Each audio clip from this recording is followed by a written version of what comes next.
और चीज सुनिए सर, क्योंकि ये कहा गया कि भाई इस पुस्तक को पढ़िए। मैंने बड़ी हिम्मत करके इस पुस्तक को पढ़ने की कोशिश की, क्योंकि मैं पहले पन्नों के बाद चल नहीं पाया, लेकिन फिर भी मैं इसके पेज नंबर 19 तक पहुंचा जी। पेज नंबर 19 पर क्या कुछ लिखा हुआ है ये जरा मैं पढ़ रहा हूं, इसको समझिए। उसके पेज नंबर 19 पर लिखा है कि विवरण श्री शिव महापुराण में शब्दाशब्द लिखा है। इसमें स्पष्ट है कि काल ब्रह्म ने जानबूझकर शास्त्र विरुद्ध साधना बताई है, क्योंकि ये नहीं जानता कि कोई शास्त्रों में वर्णित साधना करे, इसलिए अपने लिंग यानी कि गुप्तांग की पूजा करने को कह दिया गया। पहले तो तेजो में स्तंभ ब्रह्मा और विष्णु के बीच में खड़ा कर दिया गया, फिर शिव रूप में प्रकट होकर अपनी पत्नी दुर्गा को पार्वती रूप में प्रकट कर उस तेजोमय स्तंभ का जो हिस्सा था उसको गुप्त कर दिया और अपने गुप्तांग की पत्थर की मूर्ति प्रकट कर दी और उसको स्त्री के गुप्तांग के पत्थर में डाल दिया गया। और ब्रह्मा तथा विष्णु से कहा कि यह लिंग तथा लिंगी रखकर नित्य पूजा करनी है। इसके पश्चात ये बेशरम पूजा, मैं शब्द इस्तेमाल कर रहा हूं जो लिखा है इसमें, अपनी तरफ से एक भी शब्द इस्तेमाल नहीं कर रहा मैं। इसके पश्चात ये बेशरम पूजा सब हिंदुओं ने देखा देखी शुरू कर दी।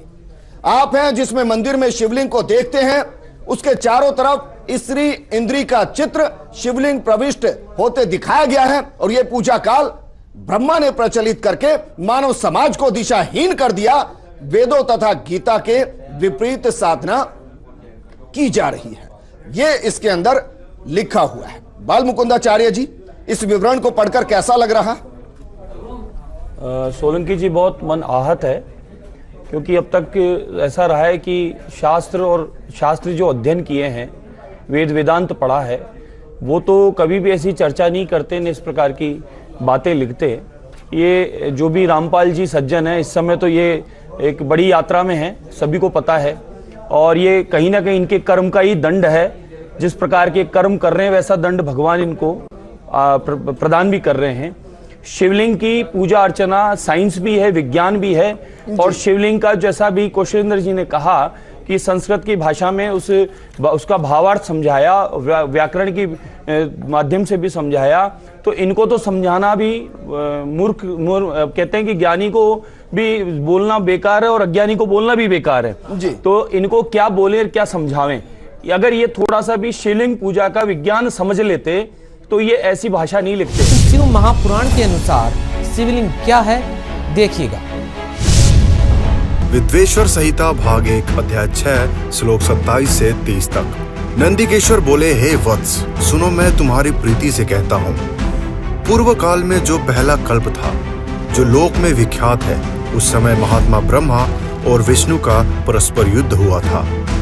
उनके मान दूर करने को उनके बीच में उस निष्कल परमात्मा ने स्तंभ रूप अपना स्वरूप दिखाया। तब जगत के हितकारी इच्छा से निर्गुण शिव ने उस तेजोमय स्तंभ से अपने लिंगकार का स्वरूप दिखाया। उसी दिन से लोक में वह निष्कल शिव जी का लिंग विख्यात हुआ और सद्गुण रूप में बेर रूप की कल्पना की गई। देवताओं की वह बेर पूजा इच्छानुसार भोगों को देने हारी है, परंतु शिव का लिंग बेर भोग और मोक्ष दोनों का देने हारा है। विद्वेश्वर संहिता 1 अध्याय 16 श्लोक 100 से 107। प्रकृति शब्द मात्रादिकों से इंद्रिय भोग कारण से जो यह यानी भग प्रकृति का है, इसी से भोग कहलाता है। यही भग शब्द का शब्दार्थ है। मुख्य भग रूप प्रकृति से है और भगवान शिव कहलाते हैं।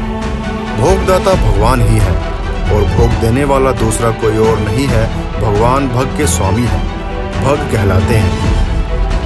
भग सहित लिंग और लिंग सहित भग, यही दोनों भोग के निमित्त और नित्य भोग के निमित्त है। लिंग रूप भगवान शिव का पूजन करें, उसको कर्म उत्पन्न करने वाले का चिन्ह होने से और लोक उत्पन्न करने से सूर्य का नाम भी भग है। लिंग रूप में जगत के उत्पन्न करने वाले शिव जी का भजन करें। लिंग अर्थ में जाने वाला चिन्ह लिंग कहलाता है और लिंग अर्थ में पुरुष शिव में जाने वाला है।